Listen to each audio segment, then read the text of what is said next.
नमस्कार साथियों, जय हिंद, वंदे मातरम। आप सभी का बहुत बहुत स्वागत है आपके अपने YouTube चैनल एग्ज़ाम ट्रिकी में। बहुत सारे आप लोगों के कमेंट्स, बहुत सारे व्हाट्सएप मैसेज देखिए और आप लोगों के जो भी डाउट्स थे दोस्तों यहाँ पर मैं क्लियर कर दूंगा। बस आपको करना क्या है कि बिना स्किप किए हुए वीडियो को देखना हो, क्योंकि आप लोग वीडियो को स्किप कर देते हो और बाद में जो हम बता देते हैं वीडियो में वही हमसे आप लोग क्वेश्चन पूछ लेते हो।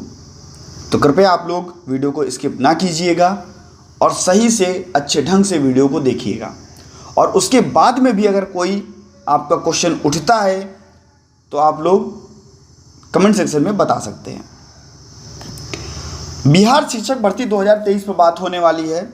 जैसा कि कल आप लोगों को एक सर्कुलर दिखाया गया था, एक नोटिस दिखाया गया था, जिसमें कहा गया था कि बिहार को छोड़ करके अगर आप किसी राज्य के निवासी हैं, किसी राज्य का मतलब कि बिहार राज्य, और बिहार को हमने जब छोड़ा तो 27 राज्य आपके, और यानी कि टोटल आप 28 राज्य भारत में हैं और आपके 8 केंद्र शासित प्रदेश, आप इनमें से कहीं से भी हैं तो भैया आप बिहार की जो ये वैकेंसी आई है इसमें फॉर्म को अप्लाई कर सकते हैं। पहली बात, इतना आप लोग समझ गए होंगे। फॉर्म की लास्ट डेट क्या है, क्या सीटेट अपेयरिंग वाले भी अप्लाई कर सकेंगे फॉर्म को। बैच 21-23, क्योंकि यहाँ पर भैया जुड़े हुए हो आप लोग डीएड स्पेशल एजुकेशन, और जिनका भैया सेकेंड ईयर का एग्ज़ाम भी होना है तो क्या ये अपेयरिंग में है, ये भी अप्लाई कर सकेंगे या नहीं कर सकेंगे। सीटेट पास के लिए कितने नंबर चाहिए और एलिजिबिलिटी क्या रहेगी, ये संपूर्ण जानकारी आपको इस वीडियो में मिलने वाली है। बिहार राज्य को छोड़ करके कहीं से भी आप हैं, राजस्थान, उत्तर प्रदेश, झारखंड, कहीं से भी आप हैं, आप फॉर्म भर सकते हैं। पहली बात हो गई आपकी ये। अब हम बात करते हैं सीधे आपका जो एक नोटिस आया था कल, और उसमें कहा गया कि आप भारत के निवासी हों, ठीक है, तो आप यहाँ पर फॉर्म को अप्लाई कर सकते हैं। इसमें संशोधन कर दिया गया है। पहले क्या था, पहले कहा गया था कि भारत के निवासी के साथ साथ बिहार राज्य के भी आपको निवासी होना जरूरी था, लेकिन अब बिहार राज्य का निवासी होना अनिवार्य नहीं है, ठीक है। अब हम बात कर लेते हैं आपके एलिजिबिलिटी की और आपकी फ़ीस की। तो फीस की अगर हम बात कर ले तो अगर आप जनरल, ओबीसी या अदर स्टेट से हैं, अदर स्टेट्स का मतलब है कि आप मान लीजिए कि राजस्थान से हैं या मान लीजिए कि उत्तर प्रदेश से हैं, मान लीजिए, और आपने कहाँ फॉर्म भरा, आपने कहा कि भैया बिहार में हम फॉर्म को अप्लाई कर रहे हैं, तो आपको जो फीस देनी पड़ेगी 750 रुपये देनी पड़ेगी। उसमें कोई भी कैटेगरी नहीं लगेगी, आप वहाँ पर जनरल में ही काउंट किए जाओगे, यहाँ पर आप देख सकते हो। तो 750 रुपये जो फीस है वो आपको पेड करनी होगी, ठीक है।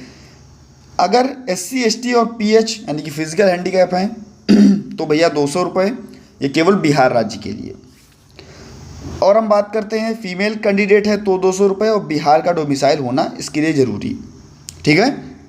यानी कि फीस की बात हो रही है, फीस के लिए बिहार का कैंडिडेट है तो कम पैसे पड़ेंगे, और अगर आप अदर स्टेट से हैं तो आपको 750 रुपये दे होंगे आपकी फ़ीस के लिए, ठीक है।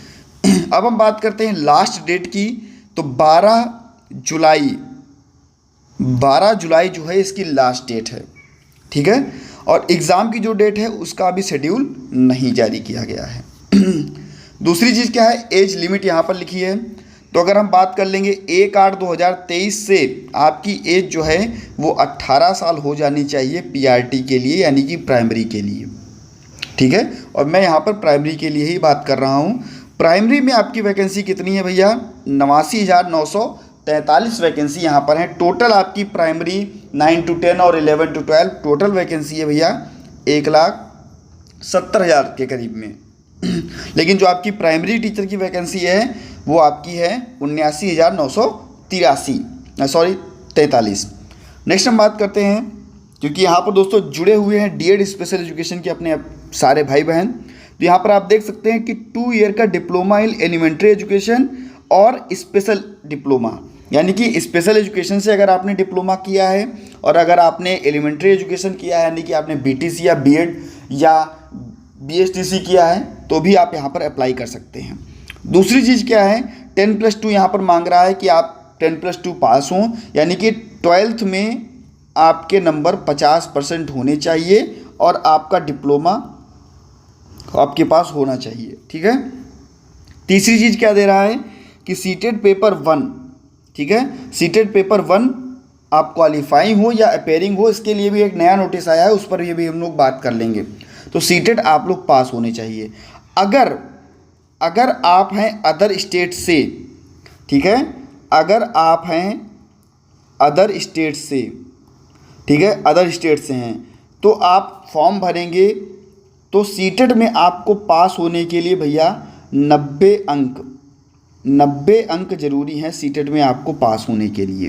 ठीक है, अगर आप दूसरे राज्य से हैं, ठीक है, और अगर आप दूसरे राज्य से नहीं हैं तो वही जनरल में है तो 90 अंक, और SC ST OBC हैं तो आपके 82 अंक। आप दूसरे राज्य से हैं तो आपके पास 90 अंक होने चाहिए, तब आप यहाँ पर फॉर्म अप्लाई कर सकेंगे, यानी कि तभी आपको नौकरी मिलेगी। अब हम बात करते हैं भैया अपेयरिंग कैंडिडेट की। यहाँ पर हम जो भी आपके पॉइंट्स बचे हुए हैं इनको हम देख लेते हैं एक बार।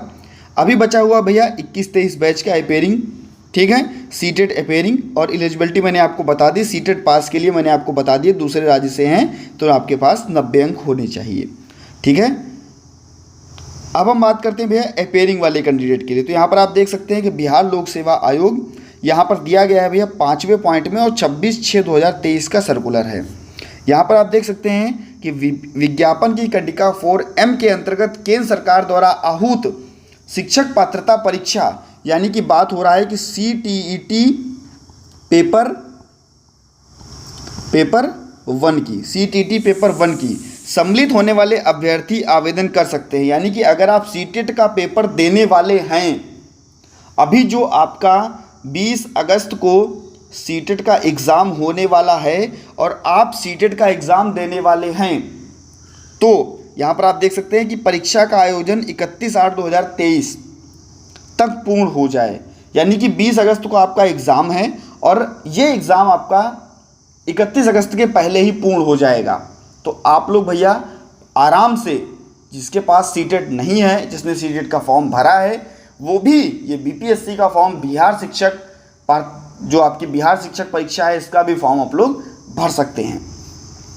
नेक्स्ट हम बात कर लेते हैं आपके दूसरी चीज़ भी दिया है कि इस परीक्षा में 31/8/2023 तक भाग लेने का प्रमाण पत्र तथा एडमिट कार्ड, आवेदन पत्र एवं परीक्षा फल सहित अर्हता संबंधी आवश्यक प्रमाण पत्र की मूल प्रति आयोग के द्वारा सत्यापन हेतु मांगे जाने पर उपलब्ध कराना होगा। यानी कि जब भी आयोग आपसे मांगेगा कि आप अपने सीटेट का प्रमाण पत्र हमें दीजिए कि आप सीटेट पास हैं या नहीं है, आपका एडमिट कार्ड क्या है, आपके आवेदन पत्र करने की तारीख क्या थी, आपका एग्ज़ाम कब हुआ, आपका रिजल्ट कब हुआ, जब भी वो मांगेगा आयोग तब आपको देना होगा। और इसके लिए भैया आपको सेल्फ डिक्लेरेशन यानी कि स्व घोषणा भी देनी होगी। दूसरी चीज़ ये है, अब यहाँ पर हमारे साथ जो जुड़े हुए भाई बहन हैं, इनका पूछना था कि सर क्या बैच 2021-23 के अपेयरिंग वाले कैंडिडेट भी फॉर्म भर सकते हैं या नहीं, क्योंकि उन्होंने जो ये सर्कुलर था यहाँ पर पढ़ा था, और ये सर्कुलर केवल और केवल निर्दिष्ट कर रहा है सीटेट को लेकर के। ये सर्कुलर केवल कह रहा है कि सीटेट के लिए आपको 31/8 की डेट दे रहा है, लेकिन यहाँ पर किसी भी प्रकार की डिप्लोमा या डिग्री के लिए डेट नहीं दी जा रही है, पहली बात। दूसरी बात क्या है कि यहाँ पर आप देख सकते हैं कि यहाँ पर भी आपसे पास मांगा जा रहा है कि भैया आप पास हों, लेकिन अगर आपको फॉर्म अप्लाई करना है और अच्छी तैयारी करनी है, आप सोच रहे हैं कि हमें BPSC का फॉर्म डालना है, हमें शिक्षक बनना है, तो आप अच्छे से सीटेट को पास कीजिए और फॉर्म को अप्लाई कीजिए।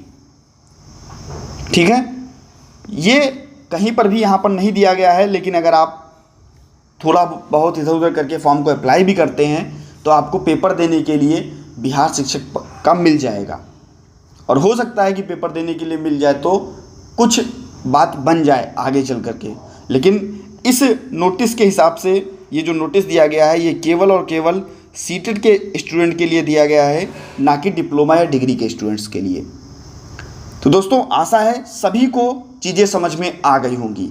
अगर आ गई हैं तो यस सर, ओके सर, या वीडियो को लाइक कीजिए, सभी को एक बार वीडियो को शेयर कीजिए। चैनल पर नए थे सब्सक्राइब कीजिए और बेल आइकन में ऑल का ऑप्शन प्रेस कीजिए।